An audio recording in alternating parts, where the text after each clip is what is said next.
এইরকম একটা সাবজেক্ট নিয়ে আসছি যারা নাকি পৃথিবীতে সবাই কম বেশি করে পরেশান রয়েছে, কিন্তু যেখানে আমরা একবার নেই বহুবার বলেছি সুগার বলে কোন রোগ হয় না, ডায়াবেটিস সম্পূর্ণভাবে ভালো করা যায়।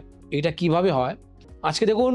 আপনার যাদের ইনসুলিন চলছে, যাদের সুগার রয়েছে, যাদের আপনি ওষুধ খাচ্ছেন, তো আপনি ডাক্তারের কথা অনুযায়ী আপনি আম খাচ্ছেন না, কলা খাচ্ছেন না, মিষ্টি ফল খাচ্ছেন না, কিন্তু আপনি নিয়ম মতন ওষুধ খেয়ে যাচ্ছেন, নিয়ম মতন আপনি ইনসুলিন নিয়ে যাচ্ছেন, কিন্তু তারপরে আপনার সুগারটা কম হচ্ছে না। তো যাই না, একদিন আপনি খেয়েই ফেলুন।